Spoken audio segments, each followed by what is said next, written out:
but I'm going to buy that price. Like I'm willing to do the work, basically. Right? I like that perspective. Most people don't do that. They just come up with this fictitious dream, and it's all just fantasy because I haven't bought the price. So it's unless I buy the price, it's a fantasy. Somebody could take everything that you've built away right now.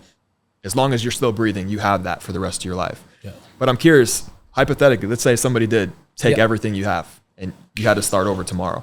What would be your first move? Hit the phone, hit the pavement. 3 feet rule. Anyone I'm in contact with, I'm getting a name and number wherever I'm at. In Starbucks, I see a stroller. I'm talking to the mom with the stroller. Do you have college funds? Okay. Right? You ever thought about having college funds for your? I mean, so I'm like boots on the ground while that's while I'm on the go. Right. On top of that, I would have a 2 to 3 hour window where I'm smiling and dialing. I mean, that reps need to be put in there. And then you build a follow-up list where you're relentless with it. I mean, so most people don't buy in the first call or second or third. I mean, there's been stats out there. We'll put it up on the screen or something. But most people buy on the 8th or 9th call or 9th follow-up. Okay. So if you know you're going to give up already in the 7th follow-up, don't even go in the sales game, right? Because it's any sales. It doesn't matter. There's follow-up the blessings are all in the follow-up. So if people can't harness the fact that you got to be a relentless follow-up and you do it in a tactful way. And by the way, the more contacts you have, that's why I would say practice the 3 feet rule, because the more contacts you have, the more patience you have. True. The challenge is that you're dealing with, you got 20 prospects. Well, you're going to run out that day. Who are you going to call tomorrow? So true. You can't call the same 20.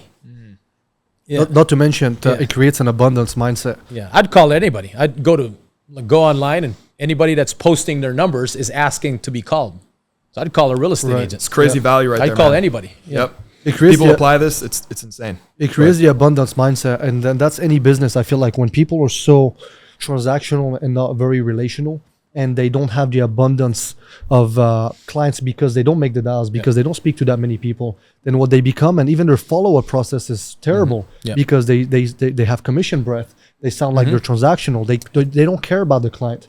Versus when they have an abundance, clients and numbers, they take their times. They're more relational, and the conversation is very different to the clients feels when you're desperate versus when you truly care about them. So what we call that is you detach yourself from the outcome.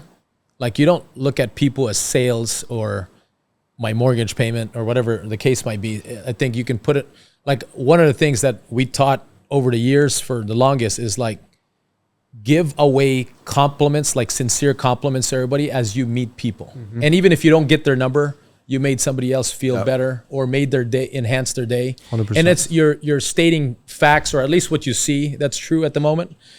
And you do that. You think about it. If we had 100 salespeople that went out to our area here and that's all they did all day was 10 compliments a day.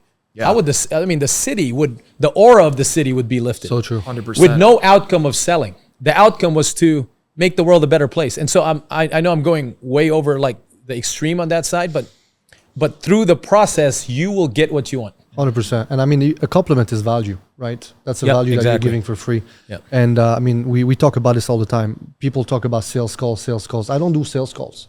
I do coaching calls. Yeah. Every single one of my calls, I'm just coaching.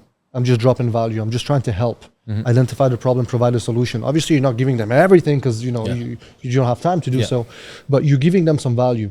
And by doing that, to be honest with you, people just call me back. Yep. People like, and if they don't call back at the end of the call, usually they're like, I mean, listen, you've been very helpful on this call. What do you guys do? Yeah. Well, how can I do business with you? What do you guys sell? Like they're the one asking me to sell them. It's so interesting when you're dropping so much value and you're really helping people and they hear that you care about them. They're the one that are going to be curious about what you do and they want to do business with you no matter what. So true. And back then, the only form of follow-up back in the day, think about this, and I'll bring this up just from the point of giving value. The only form of follow-up is picking up the phone and making a call or driving to their house and knocking their door or their office. That was the only form. Now you could do voice text, video call, memes, video send message, a video, memes, whatever you want. There's so many forms. Be creative in your approach. If one way doesn't work, try another way. Maybe next month I'm gonna send you a video. On your birthday, I'm gonna send you a video. I mean, I'm a follow-up fanatic. Yep. I love that. And whatever the action is, would you agree that, especially in the beginning years in business for people, that they underestimate to a high degree the amount of effort and work and volume of work that needs to be put in to get results? Oh yeah, you got to do 10 times more, man. I mean, some people are doing 10 calls a day. Yeah. I mean, it'd take you 100 years. Yeah. From personal experience, that was a realization. If I can go back in time and talk Unless to you myself, had the it'd be like, credibility yep. of a John Maxwell or somebody of influence already, you can make 10 calls and get 10 results. Of course. But you don't. Yeah. And so what makes you God at this point, right? Or 100%. somebody that's earned it. You know, so there's a part of it where, respect the game and just one of the things I love to do is write, like, here's what I want. And then let me write down what it takes to get it. And then I want to, like, the price to pay, right? Reverse engineer it. But no, here's the thing. Here's what most people don't do. I want to buy the price. Like, accept the price. This is what it's going to be. And I want to buy it. Like, I want to buy it. Like, I'm selling me on why I'm going to work my ass off. What do you mean by that? Can you unpack Like, that? let's say, okay, I break down the work, right, that it takes. Yeah. And it's 1,000 calls a month or whatever it is, right? I need to get in front of, 200 conversations that lead to 100 closes, whatever the stats are in the business, right? I love that. But I'm This is going to huge. buy that price. Like, I'm willing to do the work, basically. Right? I like that So perspective. most people don't do that. They just come up with this fictitious dream, and it's all just fantasy because I haven't bought the price. So it's, unless I buy the price, it's a fantasy. Yeah. Getting specific is so important. I've learned that. People don't actually look at what that price is for winning. And they just kind of want to ignore it and, play it by chance.